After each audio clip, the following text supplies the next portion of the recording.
Hello everyone, एक बार फिर आपके सामने नए पॉडकास्ट के साथ हूँ। और आज का जो टॉपिक है कि वेडिंग सिनेमेटोग्राफी में बहुत सारे सिनेमेटोग्राफर अब जो कैमरे में लेंस लगाए रहते हैं, लेकिन उनके फिल्म लेंस के फिल्म से बहुत अलग होती है। यानी लेंस कॉन्फ्लिक्ट पे हम लोग आज बात करने वाले हैं कि ये लेंस कॉन्फ्लिक्ट होता क्या है और वेडिंग में लेंसेस का इस्तेमाल कैसे किया जाना चाहिए। बहुत सारे सिनेमेटोग्राफर कई सारे लेंसेस लेके जाते हैं अपने वेडिंग शूट पे, 85mm, 70-200, 50mm, 35mm, 24mm। और जो लेंस वो यूज़ कर रहे हैं, मान लीजिए कि हम मेरे कैमरे में 35mm लेंस लगा हुआ है, बट मैं इससे क्या करने की कोशिश करूँगा, मैं इससे क्लोजअप निकालने की कोशिश कर रहे हैं, इससे मीडियम शॉट निकालने की कोशिश कर रहे हैं। जो ये लेंस जिस चीज़ के लिए बना है, जिस तरह के फिल्म के लिए बना है, उस फिल्म को छोड़ के सारा काम कर रहे हैं। कोई 85 यूज़ कर रहा है तो वाइड एंगल निकालने की कोशिश कर रहा है, वो कैमरे को लेके दूर है और ब्राइड एंट्री में दूर से इसे वाइड कैप्चर करने की कोशिश कर रहा है। तो हर लेंस के पीछे जो एक उसका और साइज होता है, उसका एक अपना बेनिफिट होता है, उसका अपना एक फोकल लेंथ होता है, उसका अपना एक डिस्टेंस होता है, जिस डिस्टेंस पे वो लेंस बहुत बेहतरीन काम करता है।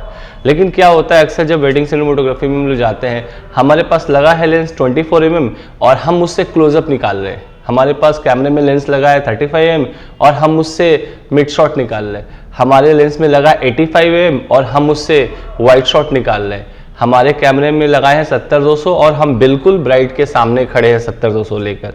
तो ये इस तरह की जो फिल्मिंग होती है, ये आपका अपोजिट ऑफ लेंस होता है। क्योंकि लेंस कॉन्फ्लिक्ट का मतलब क्या होता है, तो लेंस कॉन्फ्लिक्ट का मतलब होता है जब आप कोई एक सीन, जब भी मान लो आप एक सीन क्या होता है, जैसे ब्राइड की एंट्री हो रही है, ग्रूम की एंट्री हो रही है, जयमाला हो रहा है, कोई भी एक सीन जब आप किसी एक लेंस के साथ शूट करते हैं, उसके फोकल लेंथ में रहकर, तो वो पिक्चर की डेप्थ एंड क्वालिटी अलग होती है। जैसे मैं आपको समझाता हूँ, मान लो कि ये 35mm लेंस है 1.8 और ये है 24-70 लेंस जिसका अपर्चर 4 है, ठीक है। अब मैं इस पे 70 पे इसको नॉक करता हूँ, इसको 35 पे नॉक करता हूँ। ये लेंस जब शूट करेंगे तो इस लेंस की कैपेसिटी 35 है जो मुझे फुल शॉट देगी। और इसका 1.8 का फायदा क्या होगा, बैकग्राउंड ब्लर मिलेगा मुझे और इसके कॉन्ट्रास्ट अलग होंगे, इसके कलर अलग होंगे। लेकिन जैसे ही मैं इसमें 24-70 यूज करता हूँ दूसरे कैमरे में और उसी सीन को इस लेंस से भी मैं शूट करूँ, तो इसके बैकग्राउंड डिस्ट्रैक्ट हो जाएंगे। यानी इसके बैकग्राउंड वैसे नहीं मिलेंगे जैसे 1.8 के आपको मिल रहे हैं, इसके कलर वैसे नहीं मिलेंगे जैसे इसको मिल रहे हैं, इसके कॉन्ट्रास्ट अलग हो जाएंगे, इसके कॉन्ट्रास्ट अलग हो जाएंगे।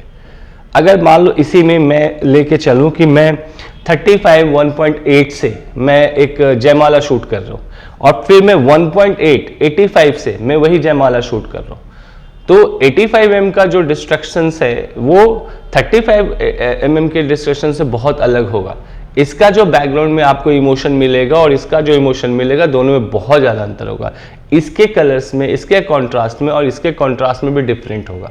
तो सबसे पहले एक चीज़ समझो, कभी भी एक सीन को शूट करने के लिए कोशिश करो कि आप एक लेंस की फोकल लेंथ यूज़ करो। अब देखो, ऐसा नहीं कि 35mm से फिल्म नहीं बन सकती या 85 से फिल्म, किस तरह की फिल्म बनती है। 85mm इमोशन को पकड़ता है, क्लोजअप लेंस है, तो उससे आप पिक्चर बनाएंगे तो आपका जो फिल्म होगा वो कॉम्पैक्ट होगा, है ना।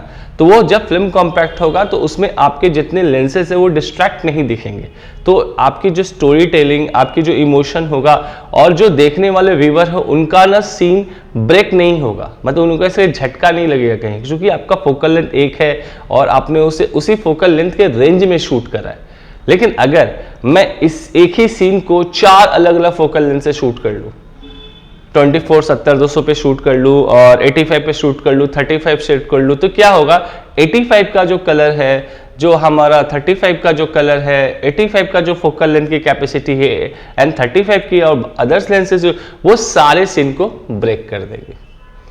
तो वो पूरा सीन ना डैमेज हो जाएगा आपका, वो आपको क्लैरिटी उतनी नहीं देगा जितना आपको चाहिए, आपको एक फिल्म में चाहिए। जब आप सीन बदलते हैं तो आप लेंस बदल सकते हैं। जैसे कि आप मान लो ब्राइड एंट्री 35 पे शूट कर रहे हैं, तो अनदर आप जयमाला जा रहे हैं तो 85 पे, वो जब आप सीन को चेंज करेंगे, जब आप के सामने जो रिचुअल हो रहा है वो बदलेगा, तो आप लेंसेज को भी चेंज कर सकते हैं। बट ना क्या है ना, लेंसेज ऐसा नहीं होता है कि एक सिनेमेटोग्राफर वो नहीं होता जो कई सारे लेंसेज यूज करता हो। उसने 85 चला लिया, 90 चला लिया, 70-200 चला लिया, 24 चला लिया, 50mm चला लिया, 35 चला लिया, उसने सारे लेंस चला लिए, लेकिन वो एक सिनेमेटोग्राफर नहीं होता है। क्योंकि उसको क्या होता है कि आप जो एक लेंस पकड़ के, मान लो कि आपने 35 रखा, तो इसके थ्रू आप फिल्म बना सके, मतलब जो हर एक लेंस से एक फिल्म बना सके। मतलब ऐसा नहीं कि जो सिनेमेटोग्राफर 4 लेंस लेके जा रहा है वो बहुत अच्छा सिनेमेटोग्राफर है, जिसने 8 लेंस कैरी कर लिया वो बहुत अच्छा सिनेमेटोग्राफर होगा।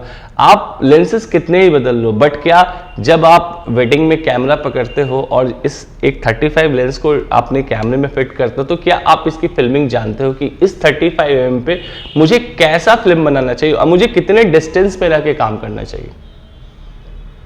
तो ये बड़ी बात होती है। लेंस कॉन्फ्लिक्ट का मतलब यही होता है कि हर एक लेंस का अपना फोकल लेंथ होता है, उसके अपने बेनिफिट्स होते हैं, उसका अपना कॉन्ट्रास्ट होता है, अपना कलर होता है, उसका अपना सैलो और बुके डेप्थ ऑफ फील्ड के बीच में वो लेंस वर्क करता है। और ये बहुत डिपेंड करता है जब हम लोग 2 अलग अलग ब्रांड के लेंसेज के साथ काम कर रहे हैं, दोनों के फोकल लेंथ अलग है, दोनों के कलर डिस्ट्रैक्शंस अलग है, दोनों के बैकग्राउंड अलग, तो एक ही सीन को अगर हम 2 लेंस से शूट करें तो हमारा बैकग्राउंड डिस्ट्रैक्ट होगा, फिर एक कैमरे में अच्छा होगा।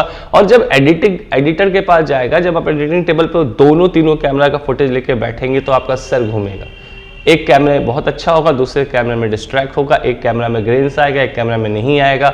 तो सो दैट ना कि सबसे पहले वेडिंग में आई थॉट द सजेशन, आपका जो फोकल लेंथ होना चाहिए वो एक रेंज से दूसरे रेंज के गैप में होना चाहिए ना। One up lens 35 and second lens the 50mm, 35mm to 50mm का एक गैप रेंज होता है जो नेचुरल फिल्म मेकिंग के लिए हम लोग यूज करते हैं। उस लेंस पे आपको काम करना है। और दूसरा, जिस लेंस को लेकर आप काम कर रहे हैं ना, फर्स्ट आप उस लेंस को समझो कि हम कितना फोकल लेंथ में, मेरे पास अगर मैं 24mm से शूट कर रहा हूं तो मेरा जो पिक्चराइजेशन होगा वाइड एस्पेक्ट पे ज्यादा होगा, क्लोज एस्पेक्ट पे कम होगा।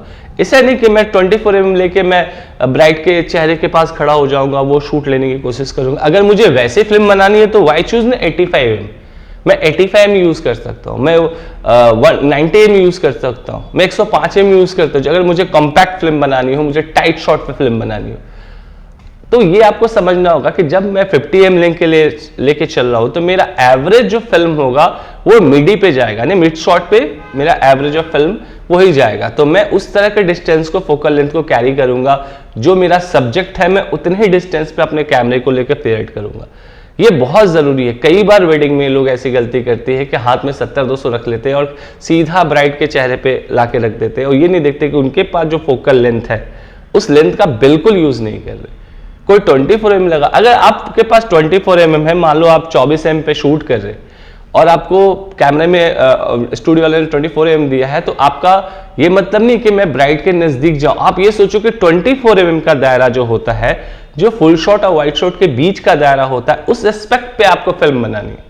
आपका क्वांटिटी ऑफ द फिल्म होता है ना, आपके फोकल लेंथ और लेंसेस पे डिपेंड करता है।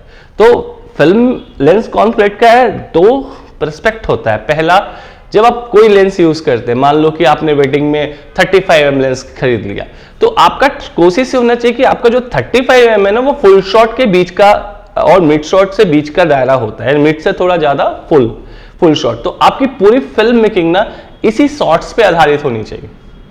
मतलब आपने अगर 100% शॉट है ना, तो 70% शॉट ना फुल शॉट और मिड शॉट के बीच के दायरे में आपको कैप्चर करना है, और बाकी का 10% में आप एक्सपेरिमेंटल शॉट कर सकते हैं, लाइक अदर शॉट्स को आप यूज कर सकते हैं। अगर आपके पास 50mm है तो आपको मिड से जाना है ना, मिड से लेकर आपको कॉम्पैक्ट शूट करना है। अगर आपका 85mm शॉट है तो आपका इमोशनल फिल्म है, बहुत ही टाइट फिल्म है आपके पास, है ना, और अगर उसको डिफरेंट फोकल लेंथ पे यूज करें तो आपको ध्यान रखना है कि मेरी जो ओवरऑल फिल्म मेकिंग का जो पार्ट है वो बहुत ही टाइट है, बहुत ही कॉम्पैक्ट बनाना है मुझे। और अगर आप 24mm पे फिल्म मेकर है, आप 24mm पे फिल्म बनाते हैं, आप 16mm पे फिल्म बनाते हैं, तो आप समझते हैं कि ये दायरा वाइड शॉट को अपील करता है और आपकी पूरी फिल्म मेकिंग इस दायरे में होती है। आपका जो साइज होता है फिल्मों का वो इस दायरे में होता है। तो ये बहुत जरूरी है अपने लेंस को समझकर अपने सिनेमेटोग्राफी को आगे भी लेके जाना। ऐसा नहीं कि आप we carry for lots of lenses, एक ही सीन को आप 85 पे शूट कर रहे हो, फिर 50 पे शूट कर रहे हो, फिर 90 पे शूट कर रहे हो, आपका पूरा सीन ना डिस्ट्रैक्ट हो जाएगा। तो लेंस कॉन्फ्लिक्ट को आपको समझना होगा कि जब आप एक कैमरे में एक लेंस परचेस करते हो और आप उससे फिल्म बनाने जाते हो तो आप उसका डिस्टेंस समझेंगे और उसी डिस्टेंस को दायरे में रखकर अपनी पूरी फिल्म को कंप्लीट करेंगे। कभी भी ऐसा नहीं क्रॉस करें कि 85 लेके आप वाइड शॉट कैप्चर करना चाह रहे हैं और आप एकदम दूर बैठे हुए, तो फिर 85 का कोई मतलब नहीं। ऐसा नहीं ले सकते कि आप 24 mm लेकर हमेशा ग्रूम के एकदम पास सटे हुए क्लोजअप लगाना चाह रहे हैं, एकदम आप उससे अलग टाइप की फिल्म चाह रहे हैं। वैसे वही बात हो जाएगा ना कि आपकी कैपेसिटी कुछ और है और चाह कुछ और है। तो लेंस कॉम्प्लेक्ट को समझना, और ये बहुत बड़ा टास्क है और बहुत बड़ा मिस्टेक है वेडिंग में। तो आप समझो कि अगर आप 35 mm यूज कर रहे हो तो आपका फिल्म का दायरा जो है वो फुल से मिड के बीच में रहेगा, तो आपको बिल्कुल इन दायरे में रहकर काम करना है। 85 के फिल्म मेकर हो तो आपका दायरा क्लोजअप का दायरा है ना, मिड से क्लोजअप का शॉट आपका बनेगा और आप उसको दायरे में रख के काम करेंगे। और पूरे वेडिंग सीजन में एक लेंस चॉइसेस होती है, या तो आप 35 से 50 के बीच में रख सकते हैं या 50 to 85 के बीच में रख सकते हैं। They are the both. अगर 24 mm रखते हैं तो आपका दायरा बहुत बड़ा हो जाता है, आपको बहुत केयरिंग की जरूरत होगी और बहुत ज्यादा डिस्ट्रक्शन का सामना करना पड़ेगा। एंड 24 mm 35 से फिल्म बनाने का मतलब है बहुत ही बड़ा वाइड एस्पेक्ट की फिल्म। तो आपको यह समझना होगा कि जो इतने सारे लेंसेज जो है वो ऐसा नहीं कि एक कैमरे में आपको 10 लेंसेज खरीदने हैं, नथिंग। आप एज ए सिनेमेटोग्राफर आपके कैरियर में 1-2 लेंस मोर देन इनफ होता है वेडिंग के लिए। तो आपको सिर्फ 2 लेंस परचेस करने हैं, 2 डायग्राम से फिल्म में, एक वाइड एस्पेक्ट से फिल्म देखनी है और एक क्लोज एस्पेक्ट से फिल्म देखनी है। दूसरा, जब एक ही सीन को हम अगर अलग अलग लेंस से शूट करेंगे तो उसका डिस्ट्रक्शंस मेरे फुटेज पे आएगा, वो मैंने आपको पहले ही क्लियर कर दिया। आपको खुद भी समझने की जरूरत है कि ये जो 85 mm है 1.8, इसका डिस्ट्रक्शन, इसका जो फुटेज, इसका कलर, इसका शैलो ऑफ द फील्ड, ये आपका जो ये 24 mm अपर्चर 4 का लेंस है इससे बहुत अलग है।